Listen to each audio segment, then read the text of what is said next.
tripwire, okay? Rather than hooking and falling possibly, it's like, let's let them either break their balance or take the inevitable fall, okay? So we're building some skills with our lower body, maybe some dexterity, balance, as well as just proprioception, like knowing where something is below us without looking at it and by steering. Like I could make a step happen if I pull here. I could make a step in if I move laterally here. Those things are important. The unseen, okay? So since most of you are righties, we'll start on this side. And then we're gonna go from 3 different tie-ups or positions for this Sasae, which is long-winded. It's just a foot prop. So I want you to kind of practice rotating your hips. We're all barefoot. We're not wearing wrestling shoes, which is, we'll all have a good cry with this move because it'd be really tough. I don't want to jump. I want to pivot and rotate my hips. That's it. It doesn't take steps. We could use steps. It might slow us down. Okay, so now our right foot, when we rotate left, is just going to face, the bottom of our foot is going to face our opponent. You see that? I'm not like booting. I'm not using the top of my foot. I'm not even using the side of my foot. It's the bottom. You see I'm showing my foot, like that part of it. It's not on the mat, so it's more in your hip, to be able to like show your hip. There we go. Keeping our right leg straight. So when we rotate, our right leg is straight. It's not bent. It's not booted. It's not hooking. All we're really trying to do is touch the top of the ankle and the shin. If you're shorter, we can go all the way up to the knee. We're not trying to like push, kick a knee or anything, but just by like our distance away, we might be able to use that to corkscrew around. But for now, I just want you to get touches in that pivot, right? So we're in an over-under, our partner's nice and relaxed. There's no tension, there's no lead with either leg, just kind of square, right? And I have a tricep and a lat. All I want to do is stand with our legs intersecting, like my right foot's going in between Enrique's right foot's in between mine. So I just want to pivot and rotate. Pivot, rotate, pull. I want to pull my lat, or his lat, into me and my elbow behind me. I don't want to like pull him on me. And I don't want to be low with my elbow. Otherwise, that knee tap is coming. Or double leg, level change. So we almost want to create a foundation and a pulling balance break rather than like this downward momentum which could like give them an advantage. So it's up and behind. Up and behind. This is like sturdy. We're gonna need to hold up their body weight and kind of frame them off balance on their toes. Right? Our left hand can either be grabbing the tricep or it could be kind of like framing up so this happens, right? So as I rotate, I'm just touching. 1, 2, I'm not looking, I'm not like chasing the leg. It's more we're meeting at a vanishing point where I'm pulling Enrique forward. As my foot is there, there's going to be a meeting. Rather than I'm going to chase it, or I'm kicking, or I'm sweeping, or I'm hooking, right? Different moves.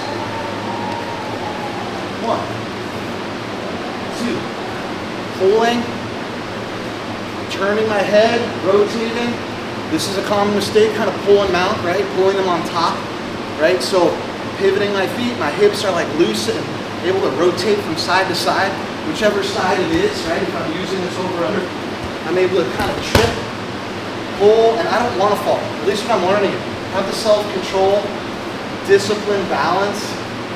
If it doesn't work on that first connection, I'm able to rotate on one foot until it happens. So have the balance on one foot to be able to compensate for the fact that you might need a second, third, fourth effort. And that doesn't mean we're going to finish with this all the time, but it means you're not stumble bumming your way after your attack to their takedown, okay? So being able to pivot, rotate. Right? Getting our takedown, getting those touches, getting those feels before we add any like setups, kind of like variables. Just get it kind of crystallized. Where we're pivoting, rotating, we're starting to look behind us. See, I'm like cracking my back almost, like that pivot in our torso, being able to kind of rotate. And all this is like a blockade. It's not, I'm not trying to sweep. There shouldn't be like a kick through. It's more just, all right? Now don't lift your head, remember, turn your head. That's it. Now stay sticky, freeze. Freeze at the end of this. Now just rotate and pull. Don't put your right foot on that. You can do it, bro, like this. So if I'm in, Like you're gonna find your way to coiling.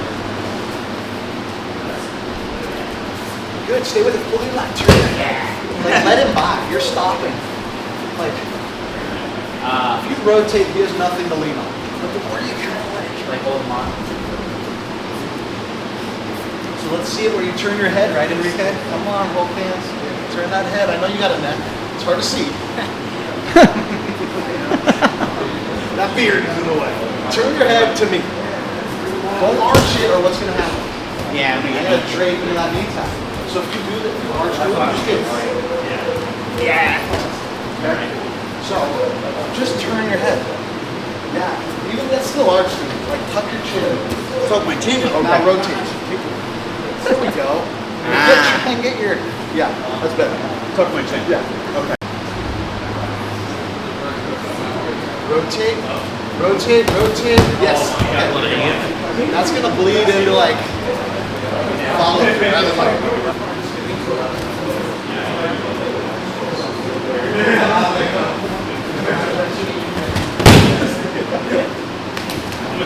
Gets me in the right mood, ready to roll, ready to teach, motivated, loose feeling. My aches and pains seem to dissipate over the course of the next 20 or 30 minutes, so I enjoy the ride. If you feel like you're getting value out of these videos, make sure to like and subscribe. And now back to the video. So we'll play with two forces of nature. One is we get to a body lock, and Enrique, like many, are usually gonna like start scooting their hips back and away. Or it might be hard to land a knee based on where his elbows and hands are. So if Enrique has a body lock, I wanna be able to get my hands to those thighs and hips to break this lock. Just from like a defensive strategy. Unless he's enveloping my hips, then I gotta like use secondary measures, right? But if I might have enough space, that's how I wanna break it. Like elbows in, high thigh, low hip, so those knees aren't affecting me through the center. But also, it really does put a strain. That person's probably not going to be able to get that body lock again. So as the double under hooker, the body locker, we're going to be able to use what we're given. Okay, so however we get this body lock, if we pump our shoulder and we're in on it, boom, we're going to double unders. You see I'm not like double lat rips, I'm literally like double mirror locking myself. From here, I'm going to do the same movement. And I would say we have our best time for that. And I'm just giving you a scenario that's likely, where you can't regroup and get your body lock, just from the forces of him bailing and self-preservation. So we're going to be able to like find our Sasae a little bit more organically than redundant, pattern-driven understanding of building skill. But this is going to be a little bit more coming at us as far as like his weight distribution is perfect for this. I'm not trying to chase him to do it. I'm allowing his front half to go down and his back half to go back.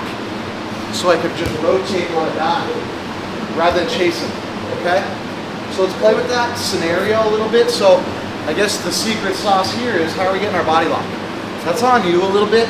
Personally, I like to use little like shoulder spacing movements to like twitch instead of longer, slower movements. So it's being able to kind of retract my shoulder to hit and be ready for the space that's created, especially with gloves. You're gonna need more space than this never-ending swim thing. T-Rex arms is tough with gloves. So how are we gonna create this space?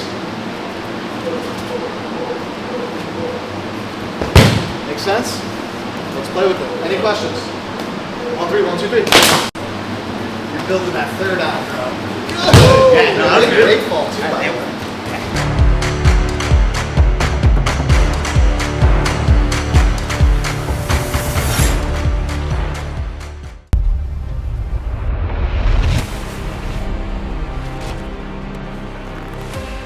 This is where fights are won, not with force, but with focus. I've built champions, not by making them stronger, but by training their minds to stay sharp when everything's on the line. Stay sharp, stay focused with Neuro. Now let's use our overhook. So if we're with the right underhook, we're gonna use our left foot and vice versa. So personally, for MMA, you don't have to learn this stuff to the degree where you can only do it on one side. Like be able to use your left foot for trips and reaps and hooks and your right foot. But learn with your strong side first. So maybe while we're in this first phase, get more reps with your strong side. Then start to develop, okay, oh yeah, I see the pattern, how it's easier on this side. Like you're doing better with your left even though you're right. That's great for like my kind of like understanding of how to use a systematic approach for takedowns. If you're orthodox, leading with your left foot, it's going to behoove you to be able to use your lead leg better than your back leg. So how to trip, reap, hook, throw, shoot, all those things, because you don't have to like switch your stances. But also on the flip side, if you want to know all things, you should learn to strike, switching your stance a little bit and where you could develop your entries to maybe having a right side leg lead for your hooks, trips, throws. Okay, so our Sasae, we were using our under, we were using our double under, now we're going to use our over. Okay, so I can't do it from right here. I can't just pull him on me unless I'm doing a literal lat drop, kind of sitting and rotating and falling.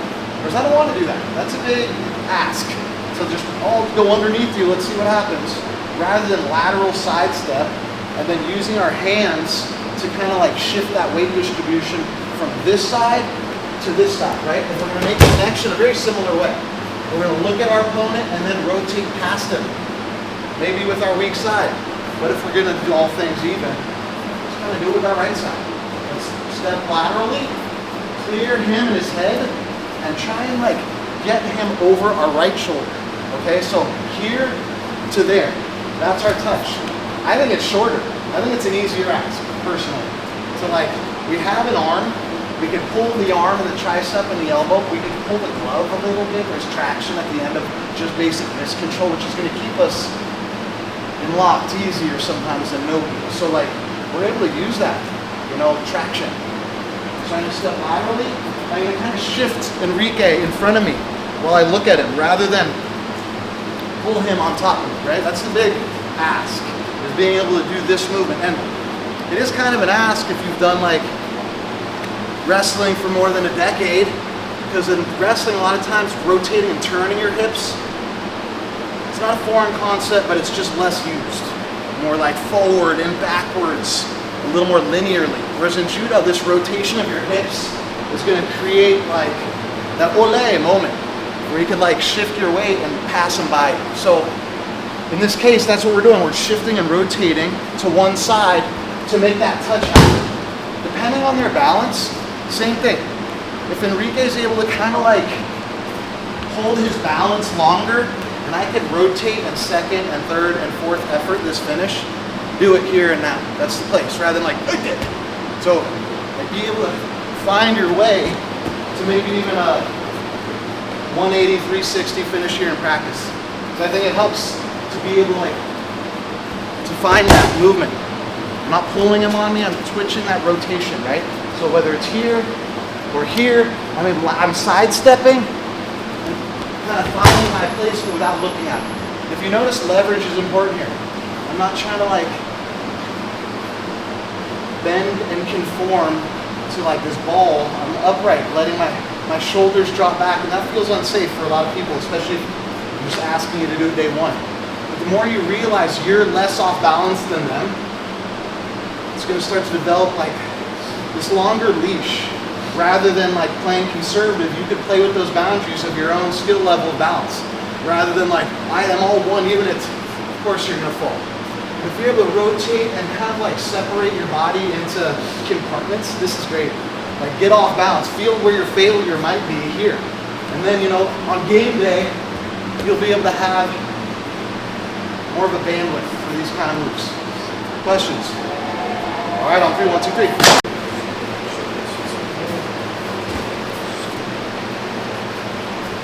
Good. Awesome. I did feel a little unsafe there for a second. I was like, oh! Bro, feel those hips. Yeah. You're not as off balance. Okay. Like here, you'll be okay. Like, use it for your advantage rather than like, I gotta safe. Yeah. Get cool on one foot. Yeah.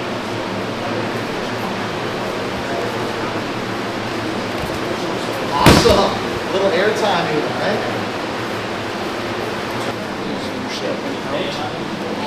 Good. Now rotate your upper body and pull your left elbow behind you. Yes, pull your left elbow as you rotate. Rotate left elbow. Now lean back. Scary. I know. instead of like that, do this.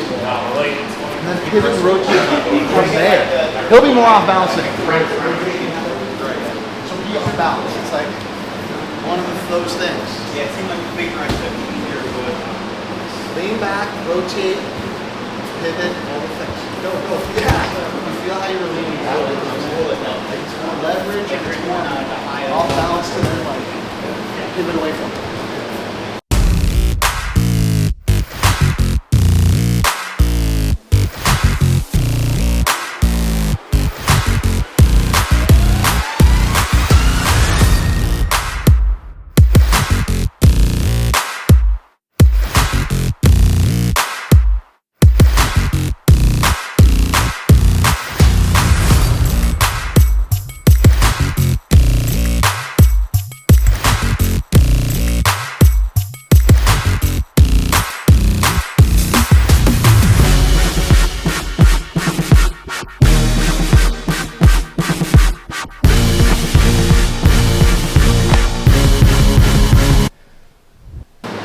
Overhook or double unders. So it's like a whizzer versus an under, like a dog fight, but standing.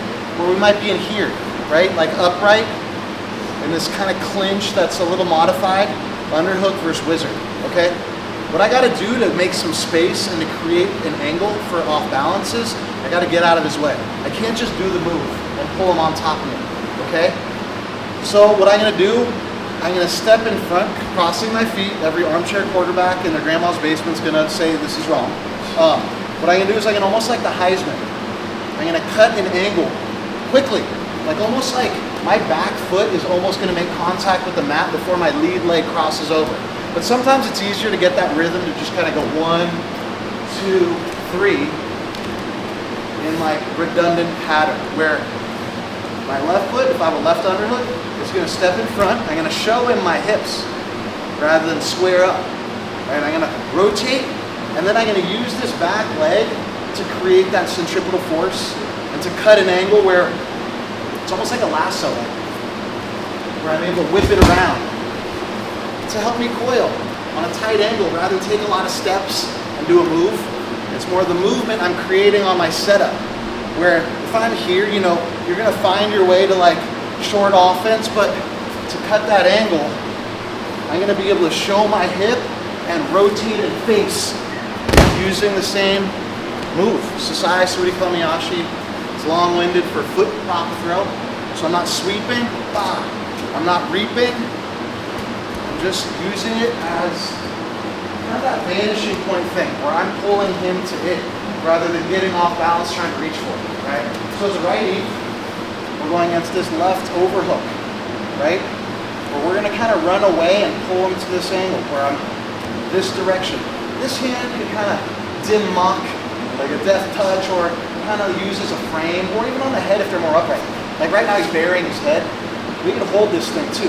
But if he's burying it, I would, use it as more of like something to frame him. Or even pull sometimes. So, know the head position here. So I'm gonna run away from it, I'm gonna whip around back into it, and kind of show that foot. You just take normal steps, don't give me the throw. I think that's something to be noted too, which I usually spend a lot more time on, is the uke, in all pace. Where, if you're like anticipating a trip or a throw, it changes the entry, what I'm feeling, learning it. So, I think, take those normal steps you're gonna take if there's a pull, rather than like, we're already taking a fall. That'll get there, we'll get there. But for now, if you feel a pull, just step your foot, right? Rather than like already begin the slow decline towards our fall. That's just part of it. So you gotta win an Oscar sometimes, right? So I'm cutting my angle, I'm pivoting and rotating, and I'm finding that angle, right? So I wanna kind of have him rotate around in a circle. Right? So the way to stop this is to, if I run and do this, that's how you stop this. So know that. If someone's like cutting off the cage with this, I'm not rotating. Plenty of other things I can do. But know that feel. Because you started naturally to give me that feel, which is it's good to isolate and understand. What I want to do is run in front and rotate. Right? So as an uke, if you're gonna cut this angle and pull, go, cut an angle, that, right? You see how I like I followed the pull. I didn't like lead the dance. So as an uke, don't lead. If I'm pulling, move this leg back. See that? Rather than, yeah, I might as well like back sweep or use other moves for sure. So keep this on a rotating axis. Make sense? So if I'm running it, that's my ish. All right, I'll do it once big. So run to me. Now rotate, and yeah. Now your right elbow, remember what we learned? Yeah, like pull it behind you. It's the same move. We just gotta get to this angle efficiently. Now rotate your head and twist your torso and do all that, right? Rather than kind of like you. Yeah.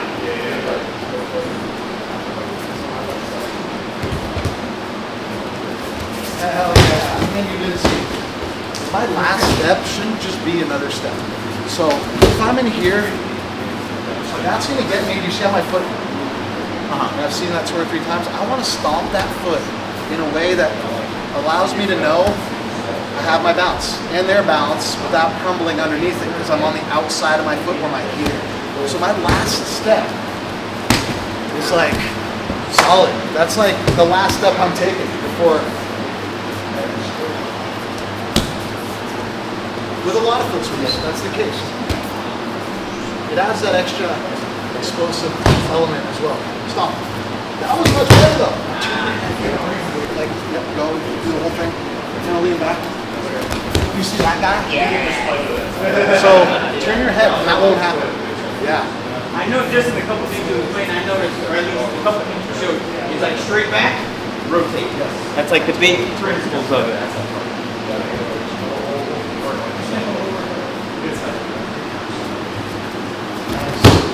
So this is the vibe I'll give you. Just not you go. Feel how you do your step. Yep. Yeah. Good. You see how I like stayed square with him? What you're doing, just so he learns it. Do it again. Do the whole thing again.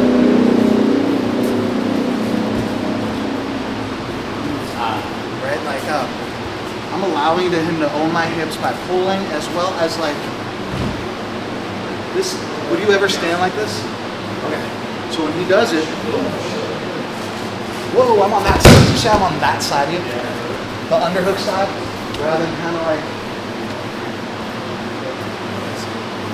your left foot. Yes, good. Now you're meeting his foot instead of having to chasing it because it wasn't there, right? We just fill the hole, gentlemen. I love it. Just don't go reaching so much. Feel how like. Yeah. You gotta get up your back and your pull. You too, without even moving. You don't need to go fishing too much. But that angle, good. Turn your head more than arch, right? Turn your head more than arch. Right leg straight. Those hips forward. Last rep or two here. Nice.